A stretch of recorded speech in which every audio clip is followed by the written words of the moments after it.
Ngatiman alias Proyo merupakan salah satu warga yang tinggal di Dusun Tangkisan 2, Kelurahan Hargomulyo, Kecamatan Kokap, Kabupaten Kulon Progo. Ia bekerja di salah satu perkebunan kelapa yang terletak tidak jauh dari tempat tinggalnya. Setiap hari, Ngatiman memiliki tanggung jawab sebagai seorang supir truk yang mengangkut hasil panen kelapa.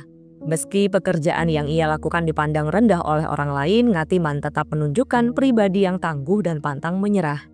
Sikap gigih dan pantang menyerah yang dimiliki Ngatiman ternyata menarik perhatian seorang wanita yang merasa kagum dan akhirnya jatuh cinta kepadanya. Wanita itu bernama Tri Setianingsih. Saat berpacaran, Ngatiman selalu mengamati kekasihnya dan berusaha mengenal lebih dalam sosok wanita yang menjadi pacarnya tersebut. Dari pengamatannya, Ngatiman melihat Tri sebagai sosok wanita yang baik dan mampu mengurus keluarganya dengan penuh kasih sayang. Selain itu, Tri juga bisa menghargai Ngatiman dalam hubungannya. Wanita ini telah berhasil membuat Ngatiman nyaman saat berada di dekatnya. Namun sangat disayangkan, seiring berjalannya waktu, Ngatiman baru mengetahui bahwa ia bukanlah cinta pertama Tri. Sebelum menjalin hubungan dengan Ngatiman, Tri sempat berpacaran dengan tetangganya yang bernama Slamet. Slamet adalah pria yang lebih dulu memikat hati Tri. Pria ini lebih sering menghabiskan waktu bersama teman-temannya dibandingkan dengan Tri. Meski begitu, Slamet dan Tri pernah menjalin kisah asmara selama kurang lebih sekitar 1 tahun. Akan tetapi, pada saat itu Tri tiba-tiba ditinggalkan oleh Slamet. Akhirnya mereka berdua pun berpisah. Setelah lama berpisah, Tri menemukan sosok pengganti Slamet, yakni Ngatiman. Meskipun baru mengetahui hal ini, Ngatiman tetap melanjutkan hubungannya dengan Tri demi mencapai tujuan mereka untuk membina rumah tangga. Hingga suatu hari, Ngatiman dan Tri memutuskan untuk menikah dan membangun keluarga yang bahagia. Selama 17 tahun membangun mahligai rumah tangga, pasutri itu telah dikaruniai 2 orang anak. Usia anak pertama yakni 16 tahun, sedangkan anak kedua masih berusia 5 tahun. Saat menjalani kehidupan pernikahan, Ngatiman dan Tri seringkali mengalami cekcok. Sang pria yang dinilai gigih ternyata sering bersikap keras kepada keluarganya. Meskipun begitu, Ngatiman tidak pernah melakukan kekerasan fisik kepada istri dan anak-anaknya. Ia hanya memarahi istri dan anaknya jika melakukan kesalahan. Tujuan Ngatiman bersikap keras karena ia ingin keluarganya hidup disiplin dan pantang mengeluh seperti dirinya. Karena sikapnya inilah, terkadang Tri merasa kecewa dan sangat kesal kepada suaminya.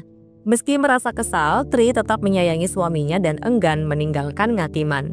Cinta yang dimiliki Tri kepada Ngatiman membuat mereka tetap bersatu dan selalu kompak dalam merawat anak-anak. Dengan keadaan ekonomi yang cukup memadai, Ngatiman dan Tri bisa menyediakan fasilitas pendidikan yang baik untuk anak pertama mereka. Selain itu, keduanya juga bisa memenuhi kebutuhan sehari-hari tanpa terlibat hutang. Hingga pada suatu saat, tepatnya pada hari Rabu tanggal 4 Mei 2022, warga dikejutkan dengan kabar yang menyatakan bahwa Ngatiman telah tiada. Pria ini ditemukan meregang nyawa di cor blok yang berjarak 100 meter dari tempat tinggalnya. Ia ditemukan oleh salah satu warga yang bernama Marno. Saat pertama kali ditemukan, Ngatiman dalam keadaan lemas tak berdaya dan terdapat luka di sekujur tubuhnya. Awalnya Marno berniat pergi ke tempat karaoke, namun di tengah perjalanan ia melihat Ngatiman yang terkapar di pinggir jalan.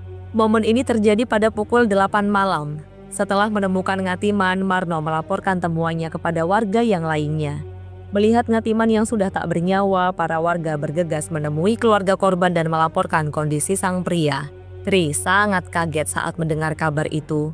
Selain istrinya, pihak keluarga yang mendengar kabar tentang Ngatiman juga merasa kaget. Mereka tidak mengira tentang kepergian pria itu yang terasa begitu cepat. Kakak perempuan Ngatiman yang bernama Esti juga merasa sangat kaget. Karena sebelum kepergiannya, Ngatiman sempat berkunjung ke rumah Esti untuk menitipkan surat-surat berharga seperti sertifikat tanah dan BPKB sepeda motor. Selain itu, Ngatiman juga berpesan kepada kakaknya untuk turut menjaga dan merawat kedua anaknya. Tak hanya itu, saat berkunjung ke rumah sang kakak, Ngatiman juga menyuruh suami Esti atau kakak iparnya untuk menggantikan dirinya menjadi supir truk di tempat kerjanya. Esti pun tak menyangka bahwa pesan itu adalah pesan terakhir dari adiknya. Saat mendengar kabar tentang Ngatiman yang telah tiada, Esti langsung bergegas ke rumah sang adik untuk mengetahui kebenarannya. Sesaat setelah diumumkan tiada, Ngatiman langsung dibawa ke rumahnya. Tangisan dan kesedihan menyelimuti rumah duka, terutama kedua anaknya yang masih membutuhkan sosok seorang ayah. Saat dimandikan, pihak keluarga menemukan lebam yang ada di tubuh Ngatiman.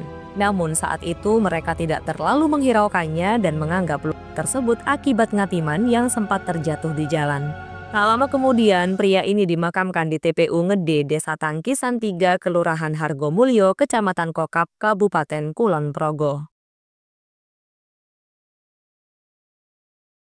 Beberapa hari setelah dilakukan proses pemakaman, pihak keluarga justru bertanya-tanya tentang lebam yang ada di tubuh Ngatiman. Pihak keluarga menerka-nerka tentang tindak kekerasan yang sempat dialami oleh Ngatiman sebelum meninggoy. Akan tetapi mereka tidak segera melaporkan hal tersebut ke pihak kepolisian. Meski belum sempat dilaporkan ke polisi, informasi tentang penemuan tubuh Ngatiman yang mempunyai lebam segera tersebar luas. Hingga akhirnya Satreskrim Polres Kulon Progo merespon informasi tersebut. Kemudian pihak kepolisian mendatangi rumah duka dan melakukan penyelidikan. Saat proses penyelidikan, polisi melibatkan pihak keluarga terutama istri Ngatiman. Setelah melakukan interogasi, akhirnya terungkap bahwa Ngatiman meregang nyawa karena adanya tindak kekerasan yang sempat dialami oleh pria itu.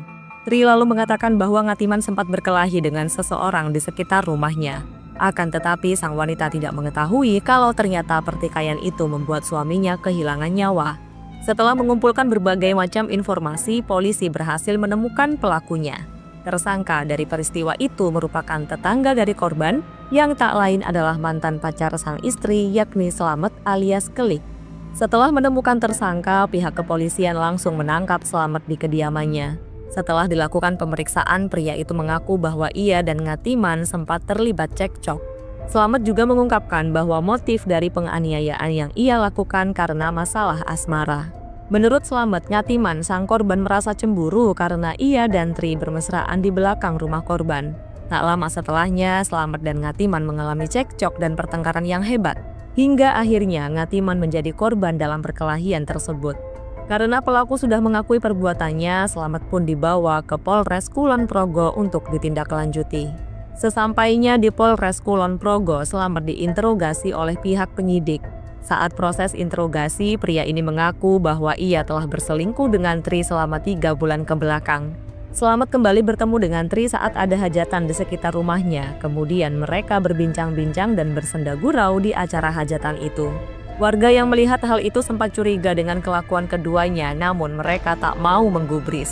Karena bagi para warga hal tersebut adalah urusan rumah tangga Ngatiman dan Tri. Saat diwawancarai oleh pihak media, Slamet mengakui hubungan gelapnya dengan Tri. Selain menceritakan perselingkuhannya, Slamet juga menceritakan bagaimana kronologi dari peristiwa yang telah terjadi. Awalnya kita ketemu yang belakangan ini karena ada hajatan di dekat rumahnya. Baru kita ketemu lagi. Itu kan dulu sebelum dia punya suami, pacar saya. Pacarannya berapa lama, Mas? Sekitar 1 tahunan, terus saya tinggal. Itu kan lakinya teman saya juga, hubungan kita baik-baik semua. Pada tanggal 9 Mei 2022, sekitar pukul 12:30 siang, Slamet dan pihak kepolisian pergi ke TKP untuk melakukan reka adegan. Setibanya di lokasi, Slamet dibantu pihak kepolisian saat memperagakan bagaimana awal mula peristiwa tragis itu terjadi. Saat polisi menggelar rekonstruksi, warga sekitar turut mendukung apa yang dilakukan oleh pihak kepolisian. Para warga juga sempat membuat poster-poster yang menarik dengan tulisan yang menyebutkan polisi Kulon Progo memang terbaik.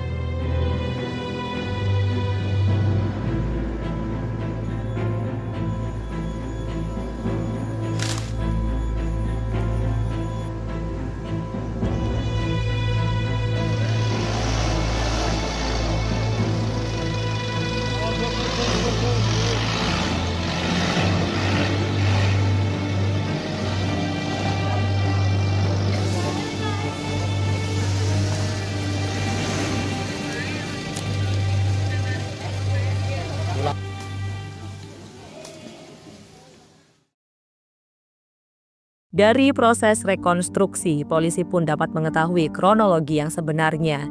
Pada malam hari di tanggal 4 Mei 2022, Slamet mengetahui bahwa Ngatiman sedang tidak ada di rumah.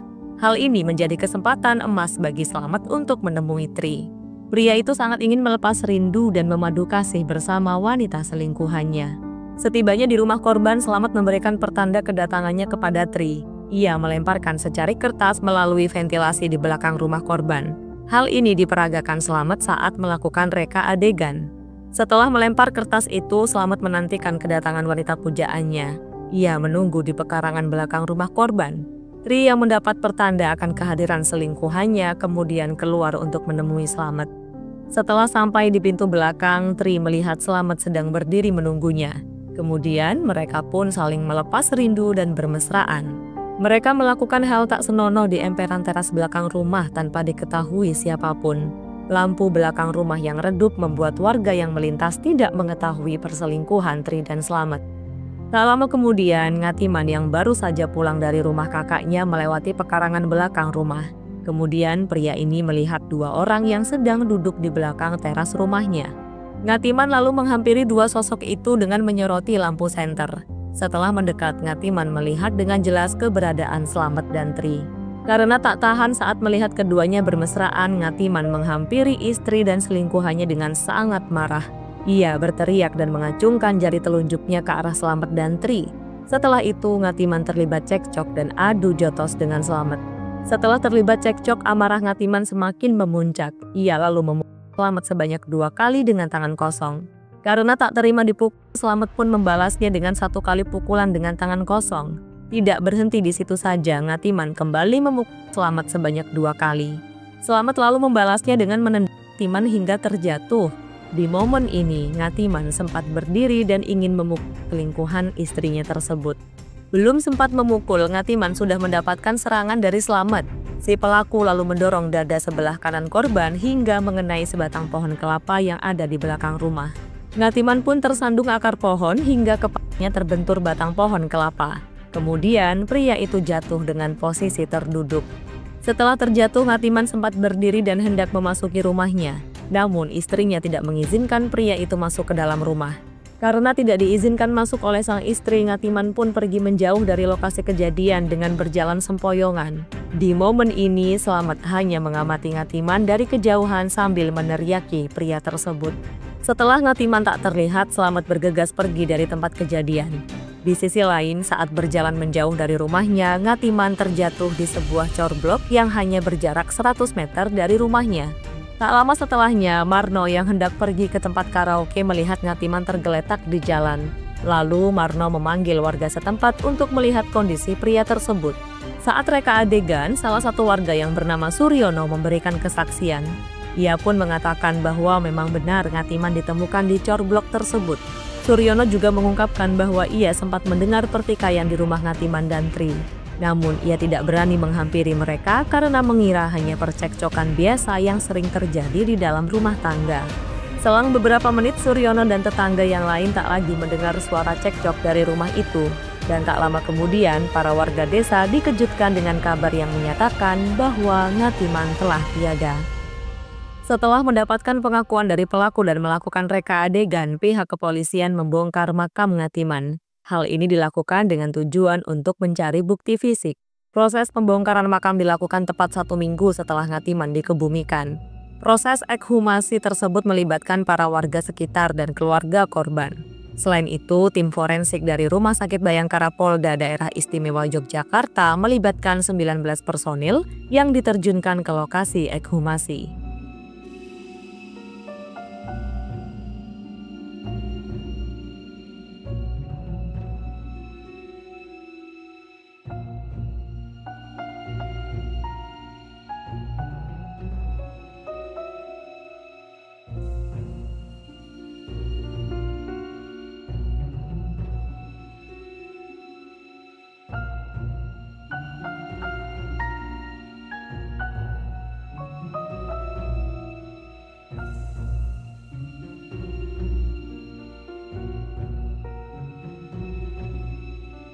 Setelah menunggu sekitar 2 hingga 3 jam, hasil visum tubuh Ngatiman keluar. Hasilnya menyebutkan bahwa memang benar Ngatiman telah mendapatkan penganiayaan terutama di bagian kepalanya.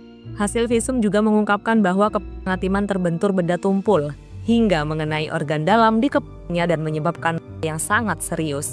Setelah mengetahui adanya penganiayaan yang dialami Ngatiman, pihak keluarga mengucapkan terima kasih kepada pihak Polres Kulon Projo.